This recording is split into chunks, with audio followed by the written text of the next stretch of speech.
maalin waxaan xasuustaa 2009 bay ahayd xabadihii baa xaafadda ku soo dhawaaday marka meel loo cararo ma lahayn masaajid xaafadda ku yaalaan galay marka masaajidkii marka kitaabkii baan si degdeg ah u soo qabsaday dhalinyaro badan meesha ku soo cararay dhalinyaro meesha ku jirtay masaajidka soo galay ma kays bay soo fuleen ma tuhum baa jiray nimankii hal mar waxaan aragnay kabii la soo galay masaajidka nin bay soo kiciyeen marka meel xoogaa ii jiray waxay uga cabsi badnayd marka kitaab buu gacanta ku hay kitaabkan dhigi wiiray waa nin raacaya marka kitaabka dee masaajidku weyn meelo badan baa la dhigi kara meeshaan fadhiyay buu la soo aaday hoosta waxaan ka leeyahay war kitaabka lagu sii qaaday meelaha madgeysi maxaad meesheeda maxaad u keentay waxyaabaha cabsida ka mid ah ee nagu soo maray marka victim labada dhinac victim baan u ahay halkaas aan kaga gudbaynaa saxaafadda iyo arrimaheeda goormaad rasmi aan aasaastay East Africa Institute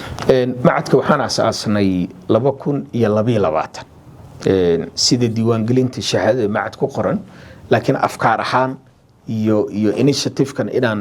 maxaa la yiraahdaa la fagur ku sameeyno wuxuu bilowday 2019 waxaana keenaysay dabcan intaan jaamacadan dhiganay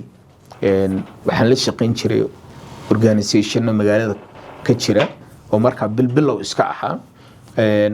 qaarkoodna markii dambe xitaa aan xilal fiican aan ka qabtay marka intaas oo dhan waxaan ka faa'iidi jiray kolba experience-ga in maxaa la yiraahdaa ay wax ku darsamaan si finally institution marka anigu afkaar ahaan aan ku muujin karo inaan marka aan sameeyo marka 2022 laakiin 19 baan brainstormingkiisii waxa inaan ka doodno aniga dhalinyaro kale aan bilownay waayahay maxay qabataa marka institution macadka East Africa Institute for Peace and Governance waa waxa loo yaqaan think tank ama research oo cilmi baaris ka shaqeeyo markaan cilmi baaris markaan leenahay waxaa cagsi ku ah NGO oo profit ah laakiin hay'adaha cilmi baarista waa non profit lacag in laga sameeyo looma abuuro waxa loo abuuray inay sameeyaan waxa loo yaqaan intellectual contribution ama maskaxda iyo aqoonta iyo cilmi baarista inay waqti badan geliso markaad website-ka gashana dabcan waad arkaysaa shaqooyinka ugu horreyn qaban waxaa ka mid ahayd inaan tababaro siino ardayda jaamacadaha dhigta gaar ahaan research-ka waa dhib badan uu ka jiro baran ka ahaa jaamacadaha Soomaaliya maxaa la yiraahdaa jaamacado badan oo ka mid ah waxaan ku dambeeyay jaamacadda ummadda 3 sano aan ka ah lecturer marka waxaan arki jirnay ardayda marka la gaaro semesterka ugu dambeeyay buugga ay qorayaan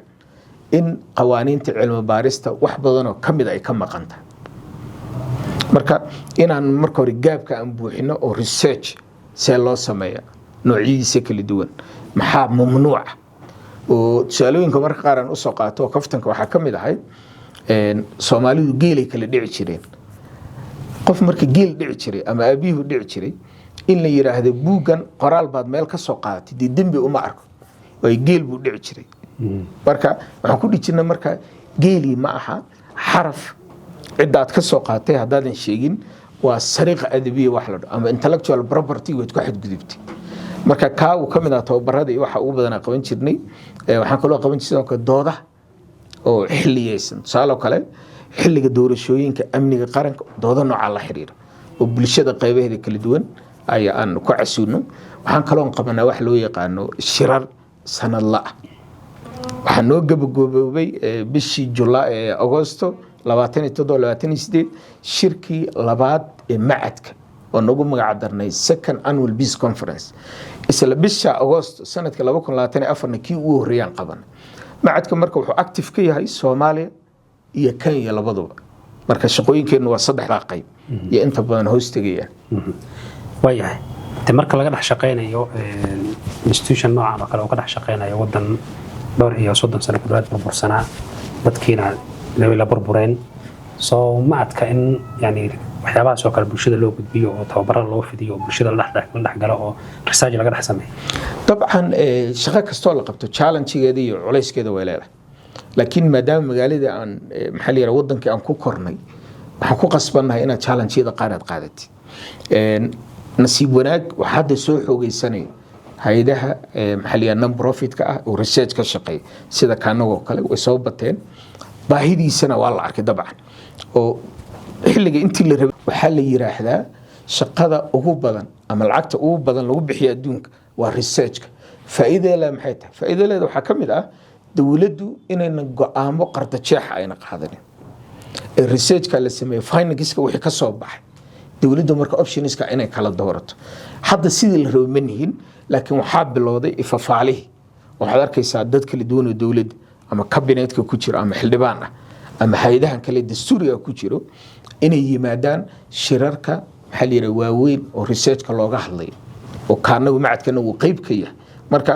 baahidiisa hadda waa la dareemay sidii la rabay ma noqonin laakiin hadda waxaa muuqato in tartiib wacyi bulsho u jiro waayahay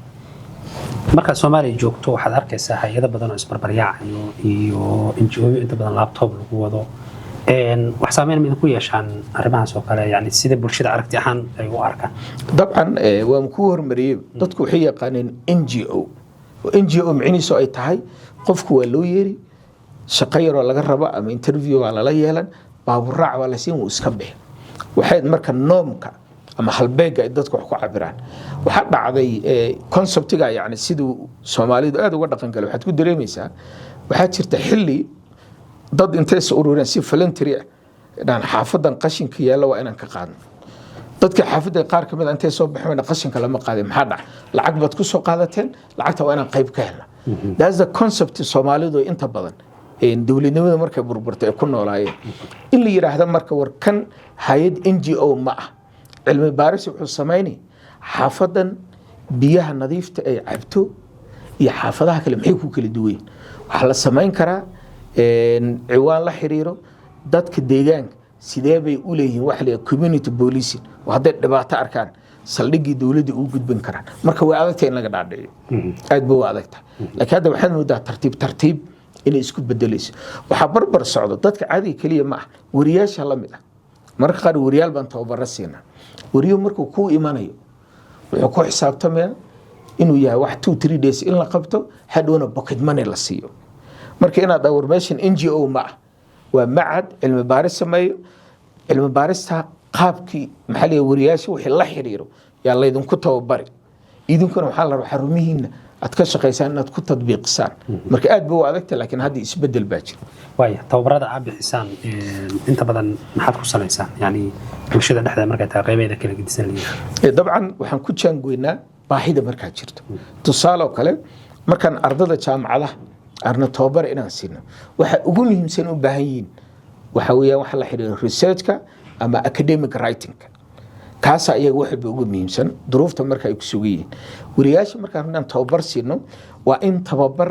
casrigan la xiriiro in la siiyo maxaa kamid ah waa digital media hadda wax isku bedelay digitalka xoogan waxa laga gudbay institution la yaqaano oo dhismaha qofka inuu u shaqato waa laga gudbay waa sida hadda ay wareysan oo kale qofkii in studio samaysto xafiis u samaysto isaga inuu ismaamulo waxa kala soo baxay wax loo yaqaan citizen journalism oo ah qofkii shacabka ah ayaa wuxuu soo gudbinayaa xog accurate ah isagoo institution u shaqeeya aan jirin waxa u suurtagelay marka waxa la yiraahdaa digital media Facebook iyo social media xarumihi kala duwan waxa la yaqaan marka wax loo yaqaan traditional media oo ahayd radio ama TV ama wargeys tusaale kale wargeyska markuu wariyo qoraal uu soo sameeyo loo gudbiyo editor-ka kalabaad loo gudbiyo saa lagu publish garay hadda way isbedeshay qofku page buu ku leeyahay Facebook isagiiba ah wariyo xogta isaga soo qaadan qoraaga waa isagii daabacadana waa isagii meesha marka waxa aad u yaraaday credibility ama in lagu kalsoonaado xogtan sax ahaanshaheeda dhinaca marka isbedel baa ka jiro laakiin xurriyadda la xiriirto qofku inuu xog soo gudiyo aad bay uga duwan tahay maxaliyadii hore marka baahida anaga waxaan ku base gareynaa meediyahan casriga ah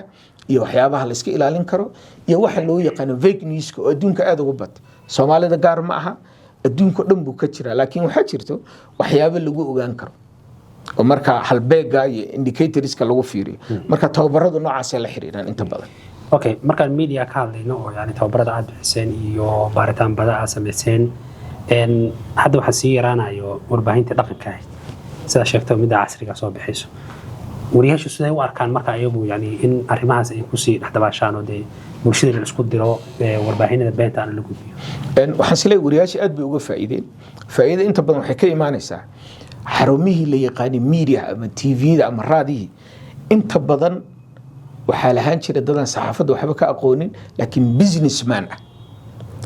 wariyaashana way u shaqayn jireen meeshaa marka waxaa ka maqnayd passionkii wariye xorriyadda wax ku gudbin lahaa initiativekiisi hadda marka xorriyadda la helo waxay tahay qofka inuusan institution u shaqaynin ee aragtidiisa podcast inuu samaysto inuu youtube-ka uu samaysto social media uu samaysto isaga marka afkaartiisa iyo initiativekiisa inuu ku fuliyo uusan ka cabsanin maamulkii markaa ka jiray ganacsatadu markay warbaahinta haysteen miidiyaha waxu isticmaali jireen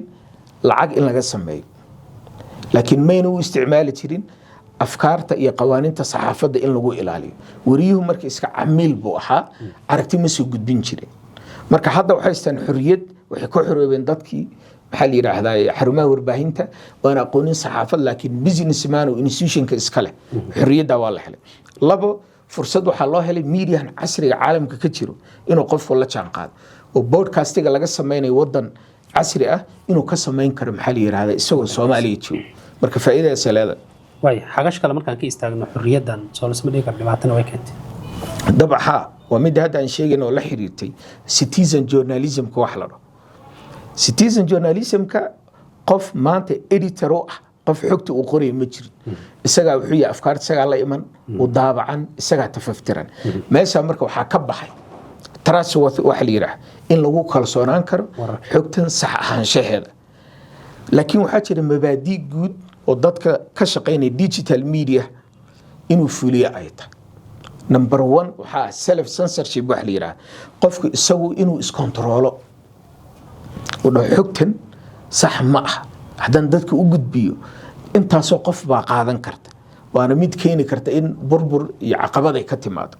waxaa kaloo xigta qofka muslimka ah waxaan uu sheegayo saxaanshaheeda inuu hubiyo oo hadduu iska soo gudbiyo dembiga isaga inuu qaadan tusaale yar Rwanda waxaa ka dhacay genocide-ka wuxuu ku bilowday wiil wariya idaacadda wuxuu ka sheegay qowmiyad hebel inay dadka qowmiyadda kale laynayso dagaalka saasaa lagu galay genocide Soomaaliya xilli warlord kale kasta wuxuu lahaa idaacad gooni ah taasoo marka dadka in ugu marxabaabi loogu talagalay middan casriga marka waa sidaas oo kale qofka isagu inuu self censorship uu is ilaaliyo isla markaana waa qof muslim xogta inuu gudbinayo inuu iska hubiyo inay sax tahay yaa loo baahan yahay ma isleedahay intaad wadeen barnaamijkan oo East African wax badan baa la faa'iiday طبعا كليو كما اكن تببره شر la qabto dhalinyarada waxaan siinaa internship 3 bilood 4 bilood macadka inay ka tirsanaadaan xog ay soo qoraan research on ka tafatirno isla markaana aan u daabacno waana arin dhalinyarada wax baranayso muhiim ah qofku Soomaaliya shaqo la'aan badan baa dhalinyarada haysta shaqo la'aanta qayb kamid ah waxay ka imanaysaa quality research way ardaygu markuu rabo inuu la tartamo arday banaanka inta la gaarin kuwa East Africa iyo Horn of Africa waa inuu jiro wax uu uga duwan yahay shahaadadan hadda wax iska noqota aqoonsi laakiin skills ya adduunka hadda ugu muhiimsan skillska marka waxa number 1 ka research ka cilmi baarista marka cilmi baarista san ka taageerna internshipna waan siinaa dhalinyaro kala duwan Soomaali kaliya aan ahayn ee ku jiraan xitaa shacabka degan geeska Afrika way idinku hadafkaad u asaasteen waa la gaarin misleedin marka laga soo tago faa'iidada bulshada dabcan wali lama gaarin laakiin wadadii baan hayna on track baan wadada waa hayna laakiin meeshan ugu talagalay lama gaarin wax dhamaad ku egna ma ah waa baahi marka jirto oo isla markaana isbedeli karta mar walba marka we are on track laakiin meeshii ma gaarin wali destination way markan aan waraxan shakhsiyada u soo laabano wali hami siyaasadeed ma ku galay وسؤال مهم طبعا وحبرشديدي من ديكري إلا PhD وهذا أنجبي طبعا تخصصات ugu badan aan qaato waa siyaasadda qof kasto marka watan haday ku sheegay saxaafad soo marayna inta badan wuxuu ku dhamaadaa siyaasadda طبعا way jirtaa ambition siyaasadda aan kale yahay iyo waxyaabo iiga degan way jiraan marka ma jirtaan yani xilal hoos ahaadaan ama taliyaalha aadan ama wax uun mataqaana yani dawladda aad inta u soo qodo bulshada ugu adeegtay طبعا laga soo bilaabo 2013 xafiisyo kala duwan oo dawladda Soomaaliya ka soo shaqeeyay baarlamaanka uu kamid yahay in ka soo shaqeeyay maxaa la yiraahdaa mid kastana capacity-ga marka aan lahaa man ku shaqeynay marka public sector kana kawan bandi muhiimad intee la eegay dhalinyaro walba dalkeeda u leedahay inay wax barato dabcan waxaa asal ah waxbarashada asal wax walba qur-aankana waad ogta aayaddii u horreysay nabi maxamed sallallahu alayhi wasallam lagu soo dejiyey wuxuu ahaa iqra u ah salaatuka ma ahayn jihaad ma ahayn waxbarashaday ahayd marka waxbarashadu ummadda waxa kala hormariyo waa waxbarashada tusaale yar baan ku siinay waddanka la yidhaha Singapore waa hal magaalo markii Malaysia ka go'een macal biyaha loo soo dhoofin jiray prime ministerka xilliga haystay wuu qiimeeyay go'aan wuxuu ku qaatay dadka in wax la baro muddo marka waxbarashada lagu jiro waxbarashada marka maxaa ka dhalan initiative dadka inuu la yimaado si dadka loo horumarin lahaa sidii maxaa la yiraahdaa natural resource looga faa'iideysan lahaa maanta Singapore top 10 ka dhaqaalaha caalamka ku jirta Soomaaliya dhibaatada haysata oo civil war ka ugu badnaa iyo midda hadda ka jirtaba inta ugu badan aqoon la'aan bay yeesalka ku haysa waxaad arkaysaa magaalada Muqdisho dhowr boqol oo jaamacadood baa ku yaal sida dukaamada kale weeyaan laakiin quality waa meesha ka maqan anuu marka dadka aaminsan baan ah war qofkan jaamacada quality-geeda markan yaan la fiirinin ardaygu buugga ha qaato intuu qori qaadan lahaa meesha ha ku mashquulo 7 saacadood ha ku jiro shirkiisa ha laga magan galo hadhow qab buu yeelani markii la yiraahdo waad dhamaysay jaamacad baad ka baxday degree baad hayst qab baa yeelan waxyaabaha yar maxalli inta badan waxay u badan tahay inuusan ku mashquulin marka waxbarashada number 1 number 2 number 3 iyada ah waana waxa looga baxo faqriga iyo horumar la'aanka iyo dagaalkan iyo qabyaaladan Soomaalida meel walba boqonaha goys lagu bixi karo waa aqoonta marba hadii barbaartii u dareertay inay wax bartaan qaarkoodna adoo kala hadda nin dhalinyaro tahay hadii sheegtay ilaa 3 master had intaan waraysi ku jirnay inaad sameysay waqtiga dhalinyarada ma la jooga mise waa madadaalada bariya macnaha wali sida halku dhigay u sameeyaan dhalinyaradu waa mustaqbalkii bari waa vague waa misguiding dhalinyarada lagu mashquulin annaga hadda ka sii baxayna dhalinyarada wax noo yimaado voluntary wax qabta dhahayna ma jirto marka waa la joogaa xilliga dhalinyarada iyaga waxa laga rabaa through revolution inay kula wareegaan dalka waxa hadda ka socdo Soomaaliya waan aragnay 4 sano kasto in dagaal sokeeyo qarka loo fuulo oo lagu fikiro war doorasho nooceeda dhici karto waxaan leenahay waxaan anu aaminsanahay roolka dhalinyarada ka baxay corruptionka waxa la yiraahdo nepotismka oo qofka marka la shaqaaleysiinayo in lagu yiraahdo adigoo hebel ah oo qualify ah oo shaqada ama dawladda kabineetka gali kara ama xildhibaan yaa waxa lagu leeyahay